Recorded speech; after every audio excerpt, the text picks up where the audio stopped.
আমাদের কিচেনে আজকে আমরা বানাবো আটার গোলগোলা। এত রেসিপি বানিয়েছি, তবে এই গোলগোলাটা এখনও বানানো হয়নি। কোন অঞ্চলে কী নামে পরিচিত এই গোলগোলা? গোলগোলাটা বানানোর জন্য একটু বড় সাইজের বল নিয়েছি, তারপর 1 চা চামচ ইস্ট নিয়েছি, এটা হচ্ছে গুলতে সুবিধা হবে। তারপর 1/4 কাপ দিয়ে দিচ্ছি চিনি আর 2 টেবিল চামচ গুঁড়া দুধ। তারপর 1/2 কাপ পানি দিয়ে এই সবগুলো মিশ্রণ একসাথে করে মিশিয়ে নিচ্ছি। আমি কিন্তু পানিটা এখানে কুসুম গরম নিয়েছি।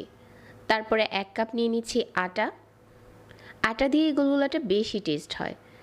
স্বাদ মতো লবণ দিয়ে দিচ্ছি আর 1/4 চা চামচ বেকিং সোডা। আমি এখানে বেকিং সোডা দিয়েছি, তাহলে কিন্তু গোলগোলাগুলো অনেক সফট হবে। আটার এই মিশ্রণটা চেলে মিশিয়ে নিয়েছি। তারপর এখানে 1/4 চা চামচ দিয়ে দিচ্ছি মৌরি।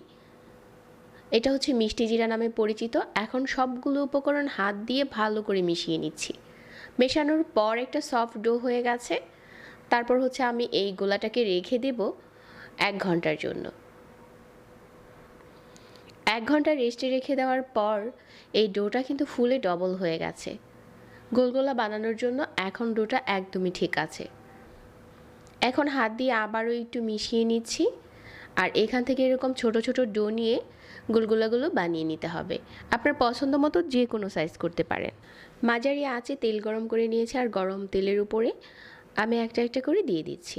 আর অনেক বেশি আঠালো থাকে, সাইজটা কিন্তু আপনার পছন্দ অনুযায়ী ছোট বড় করা যাবে। আর একটু তাড়াতাড়ি দিয়ে দিতে চেষ্টা করবেন, তাহলে অনেকগুলো একসাথে করে ফুলে উঠবে। সবগুলো দিয়ে দেওয়ার পর মাঝারি আঁচে অপেক্ষা করতে হবে, যাতে দুটো পাশই দারুণ একটা কালার আসে। এই সময় চুলার আঁচ কমিয়ে রাখতে হবে, যাতে ভিতর থেকে কুক হয়ে যায় আর উপরেও দারুণ একটা কালার আসে। আর এভাবে করে একটু একটু করে নাড়িয়ে চাড়িয়ে দিচ্ছি। আমি এটা প্রথমবার বানিয়েছি, তবে আমার কাছে মনে হয়েছে যে এটা দোকান থেকে কিনে আনা গোলগোলার মতোই হয়েছে। এভাবে করে বেশ কিছুক্ষণ ভেজে নিয়েছি। এগুলো এখন দেখেই বোঝা যাচ্ছে যে ভাজা হয়ে গেছে।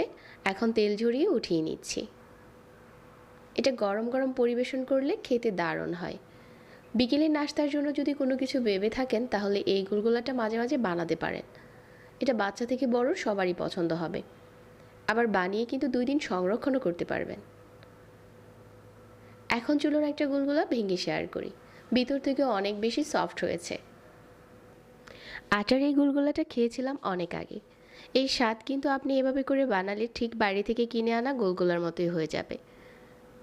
সহজ রেসিপিতে শেয়ার করেছি, আশা করছি সবার ভালো লেগেছে।